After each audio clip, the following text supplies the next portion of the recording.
हाँ तो बच्चों, आप कक्षा 10वीं अंबर भाग 2 के लेसन 12 तीर्थ यात्रा का दूसरा पार्ट हम देखते हैं। इससे पहले मैंने समझाया है कि लाजवंती का बेटा कैसे स्वस्थ हो गया, अच्छा हो गया, उसका मियादी बुखार उतर गया। आपको पता है, देवी माँ की कृपा से और डॉक्टर की दवा से तथा उसकी देखभाल से। ठीक है, आप रामलाल को यह बात बोलती है तो रामलाल थोड़ा चिंतित होता है, फिर भी वह अपनी पत्नी के पक्ष में ही है। चलो अच्छा किया, हाँ, कम से कम मेरा बेटा तो बच गया।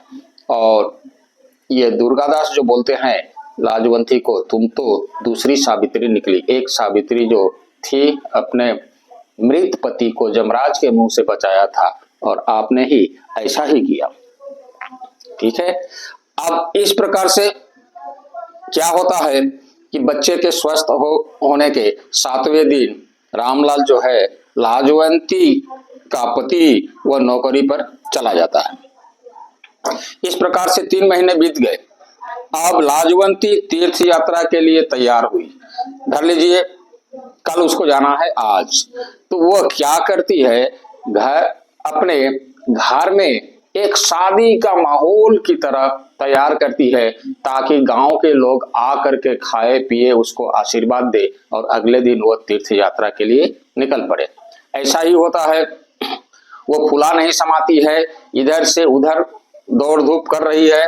क्या क्या होता है, हलवा बन रहा है, पूरी बन रहा है, कचौड़ी बन रहा है, सब्जियां बन रही है, ये सब का खुशबू चारों ओर फैल रहा है। लोग आते हैं, जाते हैं, खाते हैं, ढोल नगारा छाछ ये सब बज रहा है। इसके बाद क्या होता है, सब लोग खा पी करके चले गए। ये बचा हुआ जो अनाज था, लाजवंती क्या करती है कि वह सब गांवों में दिन दुखियों को, गरीबों में बांट देती है।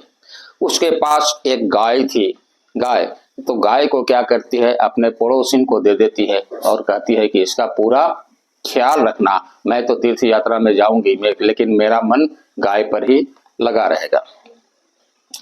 ठीक है, इसी तरह धर लीजिए कि अब आधी रात हो गई, 11-12 बजे का समय होगा। आप लोग समय का मेंशन मत कीजिएगा।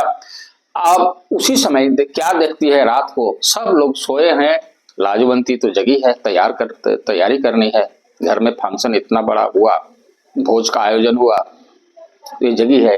तो देखती है कि किसी की सिसकियां भरी आवाज आ रही है, किसी की रोने की आवाज आ रही है। इधर उधर करती है, रात की आवाज है, वह पहचानने की कोशिश करती है, कभी नीचे कभी ऊपर जाकर के छत पर देखती है तो हाँ, एक वृद्ध महिला जो है वह रो रही है। उसके पास आती है, आकर के ही वह उसे पहचान लेती है, अरे ये तो मेरी पड़ोसन हरो है।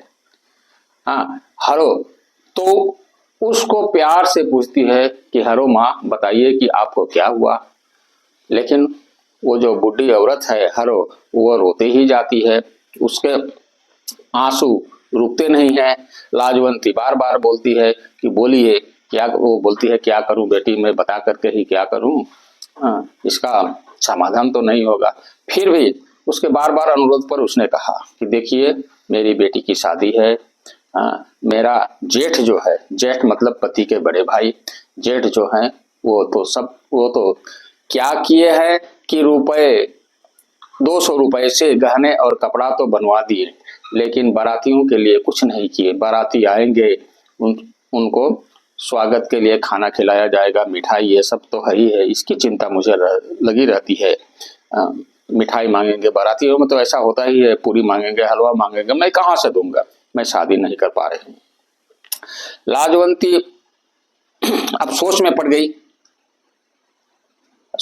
गई तो वो कहती है कि क्या गांव के लोग मदद नहीं करते हैं, लेकिन ये भी तो स्त्री है, कैसी अपनी बातें कहे। तो वो सोचती है कि गांव अगर ऐसा होता है तब तो ये गांव का अपमान होगा, गांव के लोगों का अपमान होगा।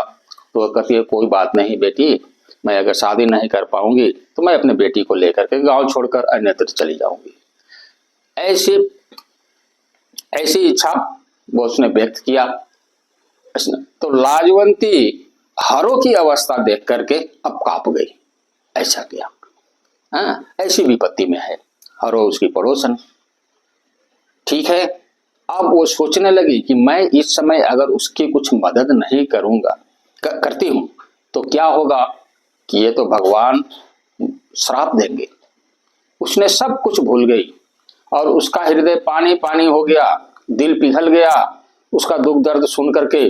उसमें कहीं से शक्ति आ गई, जैसे कि वो देवी माँ के पास जाकर के माथा पटकी थी, शक्तियां आ गई थी, दैविक शक्ति। उसी प्रकार से उसने जोश में उत्साह में कहा कि हरो माँ, आप चिंता मत करो, तुम्हारा संकट मैं दूर करूंगी। ठीक है, बेटी की ब्याह भी होगा, बारातियों को भोजन भी मिलेगा, आपकी बेटी मेरी बेटी है। ठीक है, इस प्रकार से वह बात कही। और वह लाजवंती जो है तीर्थ यात्रा के लिए, तो वो तो पहले से ही सोच रही थी कि मैं सब कुछ ठीक ठाक कर लूं। लेकिन इस समय उसके मन में जो ताकत, धैर्य, ये सब आ गया।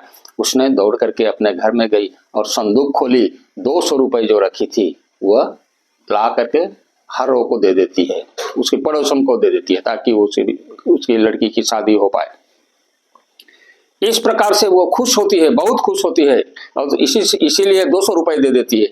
200 रुपए ही था, आज के जमाने में 200 रुपए बहुत है, 2 लाख की तरह है या 2 लाख के समान है। वह सोचती है कि जो सुख त्याग में है वह ग्रहण में कहाँ।